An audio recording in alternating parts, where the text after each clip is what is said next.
على رسلك ولا تخزنا يوم القيامة إنك لا تخلف الميعاد.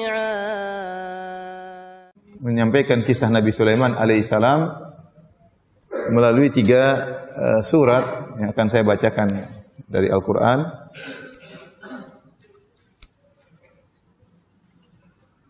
Yang pertama surat Shad, dari surat Shad ayat 30 dan seterusnya. Ayat 30 dan seterusnya. Kata Allah Subhanahu wa taala,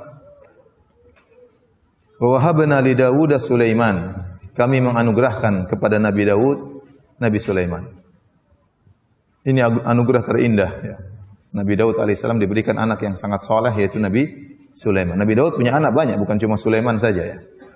Tapi di antara anugerah yang terindah bagi Nabi Daud alaihissalam adalah Nabi Sulaiman. Dan anugerah terindah bagi kita adalah anak yang soleh, yang mendoakan kita setelah kita meninggal dunia, yang taat kepada Allah Subhanahu wa taala, yang berbakti kepada kedua orang tuanya. Kemudian Allah muji Nabi Sulaiman, kata Allah, "Ni'mal 'abdu innahu awwab." Sungguhnya Sulaiman itu adalah hamba yang terbaik. Allah tidak mengatakan ni'mal 'abdu kecuali karena ni'mal 'abdu artinya hamba yang terbaik, kecuali dia benar-benar orang yang sangat rajin beribadah. Nabi Sulaiman ini bukan hanya sekedar nabi, dia seorang raja. Dan biasanya kalau raja sibuk dengan hal-hal keduniaan. Ya, tetapi Nabi Sulaiman alaihissalam meskipun dia seorang raja ya, dan dia sangat rajin beribadah kepada Allah. Makanya Allah memuji dengan mengatakan ni'mal abdu, sebaik-baik hamba. Al-abdu diambil dari abid, yaitu yang tunduk.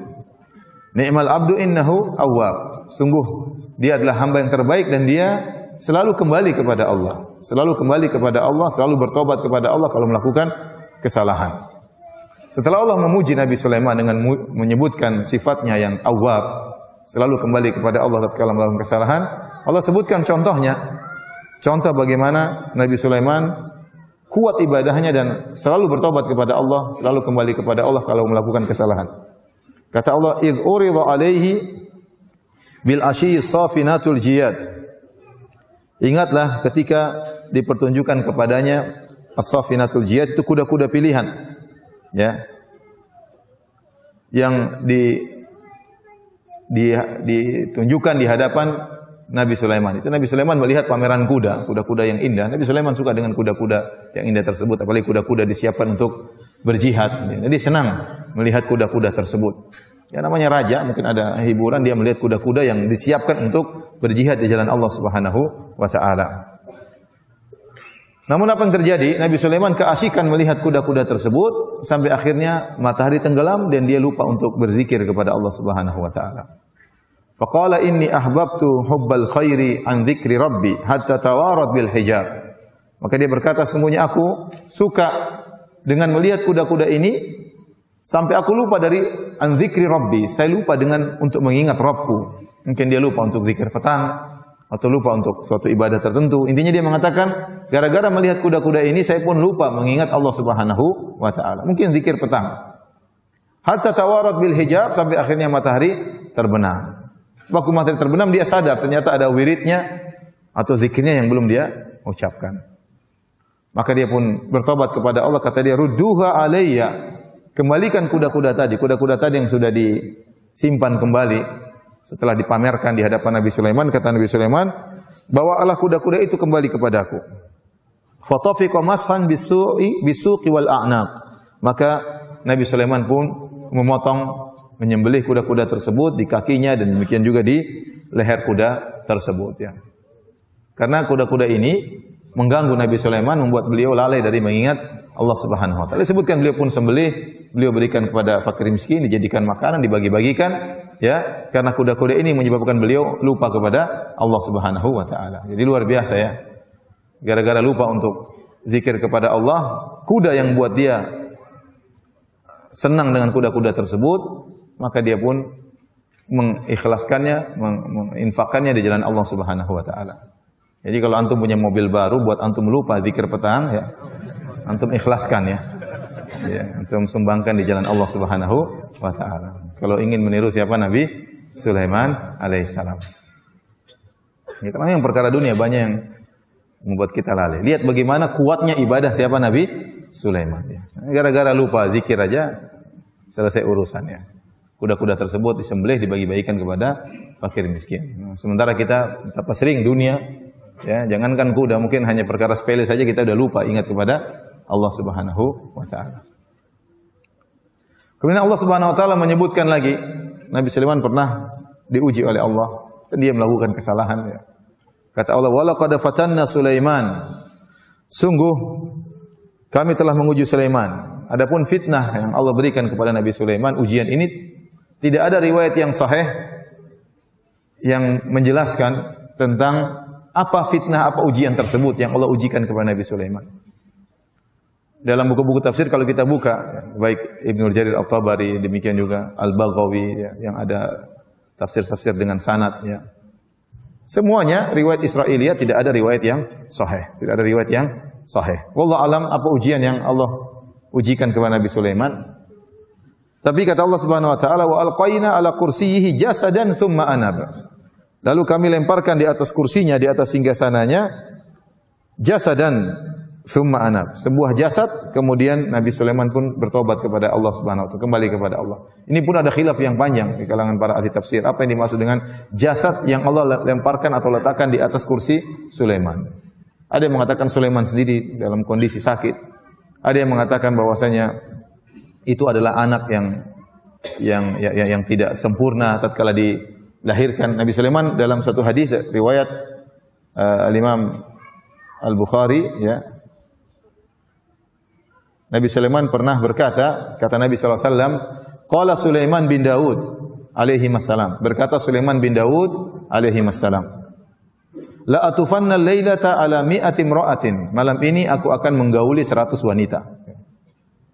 Au tis'in wa tis'ina, atau aku akan menggauli 99 wanita. Ini Nabi Sulaiman istrinya banyak, ya. Istrinya banyak. Kulluhunna ya'ti bi farisin yujahidu fi sabilillah. Seluruh wanita tersebut yang 99 atau wanita tersebut semuanya akan mengandung dan akan melahirkan seorang anak yang akan menjadi pejuang di jalan Allah Subhanahu wa taala. Menjadi seorang pasukan berkuda yang berjuang di jalan Allah Subhanahu wa taala. Bi farisin yujahidu fi sabilillah.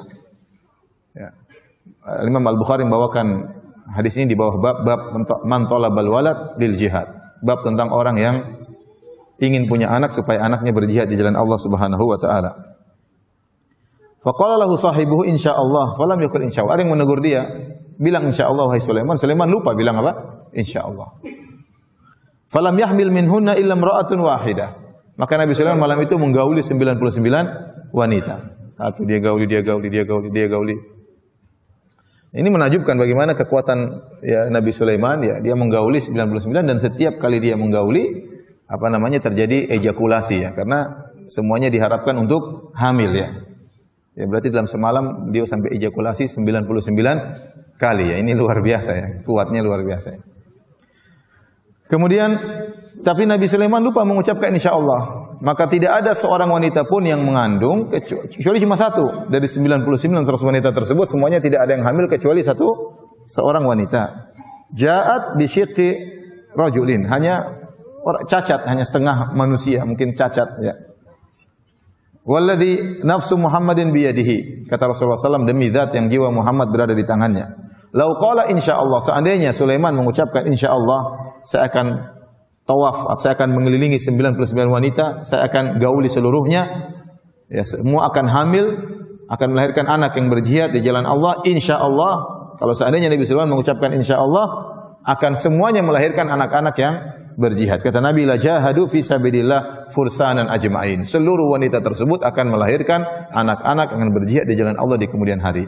Tapi Nabi Sulaiman lupa bilang apa? Insyaallah. Sehingga yang lahir cuma satu itu pun cacat. Sebagian ulama mengatakan, ya, inilah anak yang cacat, inilah yang kemudian Allah letakkan di atas singgasana Nabi Sulaiman.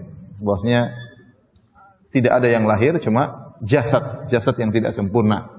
Ini tafsiran. Tafsiran yang lain mengatakan, ini dipilih oleh Syekh Nasir Abdurrahman bin Nasir Sa'di, itu syaitan. Nabi Sulaiman waktu sedang diuji oleh Allah Subhanahu wa taala, dia tidak duduk di kursinya, dia sedang ada ujian dari Allah, entah ujian apa, tiba-tiba syaitan datang menguasai singgasananya dalam waktu beberapa lama, ya. Tatkala syaitan menguasai singgasana Nabi Sulaiman, maka mereka bikin macam-macam, ya. Mereka bikin ilmu sihir, mereka letakkan di bawah singgasana Sulaiman, sehingga Sulaiman dituduh sebagai penyihir gara-gara ulah perbuatan setan-setan yang kurang ajar yang sempat menguasai kerajaan Sulaiman. Waktu itu setan-setan belum di bawah, belum tunduk kepada Nabi Sulaiman, belum waktu itu. Ya. Makanya Nabi Sulaiman dituduh sebagai penyihir oleh sebagian orang dan Allah membantah, kata Allah, wattaba'u ma tatlu syayatinu ala mulki Sulaiman wa ma kafara Sulaiman walakinna syayatina kafaru yu'allimuna an-nasa as-sihra. Kata Allah, mereka hanya mengikuti apa yang dibacakan oleh setan-setan di atas kerajaan Sulaiman. Ya, jadi setan sempat menguasai kerajaan Sulaiman dan mereka mengajarkan macam-macam. Wa ma kafara Sulaiman. Sulaiman tidak pernah jadi penyihir. Sulaiman tidak pernah mengajarkan ilmu-ilmu seperti itu. Ya, Sulaiman waktu menguasai alaihissalam menguasai jin, dia tidak pernah mengikuti langkah-langkah supaya menjadi sakti, enggak ada. Memang Allah kasih dia kelebihan seperti itu. Ya. Maka kata Allah, "Ma kafara Sulaiman." Dan Sulaiman tidak pernah kafir, walakinna syayatina kafaru, tapi setan-setanlah yang kafir. Yu'allimuna an-nasa as-sihra. Setan-setan tersebut mengajarkan kepada manusia tentang ilmu sihir. Intinya Allah alam bisawab, inilah beberapa tafsiran dari para ahli tafsir tentang perkataan Allah Subhanahu wa taala, wal qaina ala kursiyihi jasadan. Kami lemparkan jasad atau kami letakkan jasad di atas kursinya. Ya, entah anak yang cacat, entah syaitan atau yang lainnya. Kata Allah, "Tsumma anab." Kemudian Nabi Sulaiman kembali kepada Allah. Mungkin waktu diuji oleh Allah dia melakukan suatu kesalahan, maka di antara sifat Nabi Sulaiman tadi, innahu awwab, senantiasa kembali kepada Allah kalau melakukan apa? Kesalahan. Maka beliau pun bertobat dan kembali kepada Allah Subhanahu wa taala. Setelah itu beliau berdoa kepada Allah Subhanahu wa taala dengan doa yang sangat agung. Kata Allah, "Qala rabbi ighfirli wa habli mulkan la yanbaghi li ahadin min ba'di innaka antal wahhab." Maka Nabi Sulaiman berdoa, "Ya Rabbku, ampunilah aku."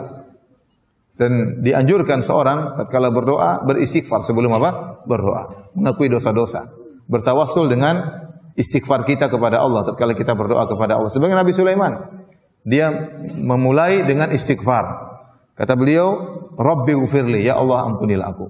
Setelah beliau minta ampun kepada Allah Subhanahu wa taala, baru kemudian beliau berdoa, "Wa habli mulkan la yanbaghi li ahadin min ba'di." Dan anugerahkanlah kepadaku suatu kerajaan yang tidak boleh seorang pun setelahku memiliki kerajaan seperti itu. Innaka antal wahhab. Sungguhnya engkau adalah Maha Pemberi anugerah. Ya. Maka Allah kabulkan permohonan Nabi Sulaiman.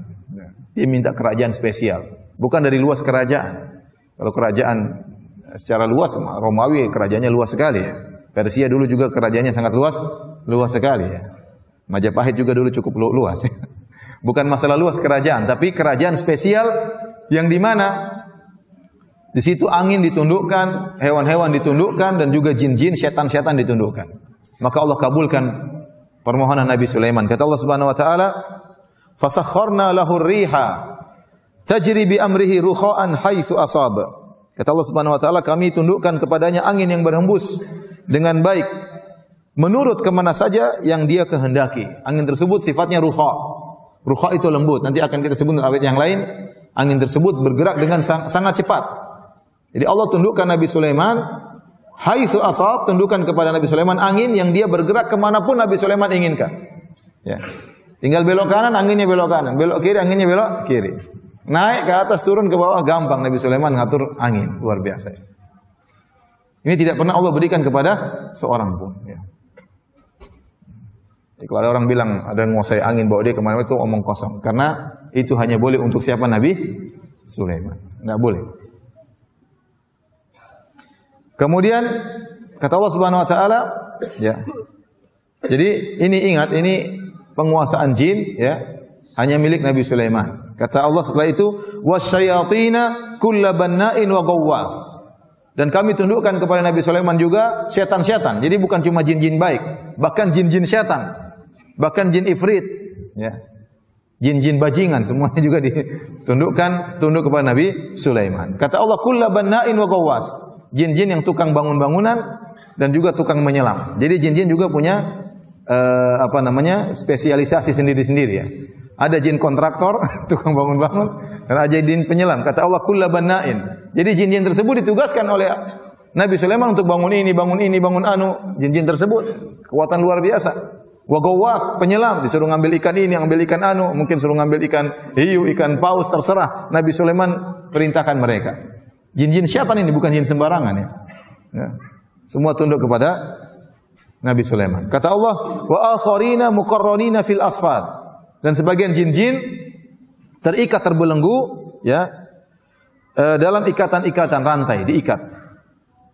Kata Allah, hadza ata'una famnun au amsik bi ghairi hisab. Inilah pemberian kami wahai Sulaiman.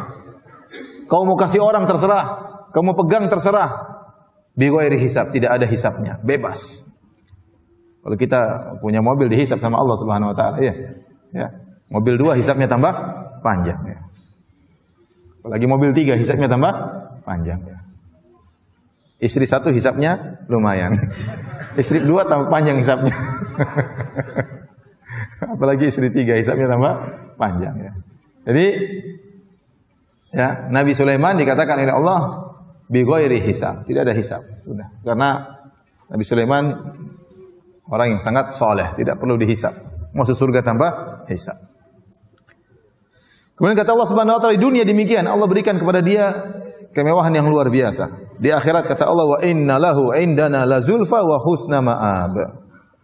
Dan sungguhnya dia memiliki kedudukan yang dekat dengan kami di akhirat kelak dan tempat kembali yang terbaik ya. Tapi ini yang Allah sebutkan dalam surat Sad ya. Jadi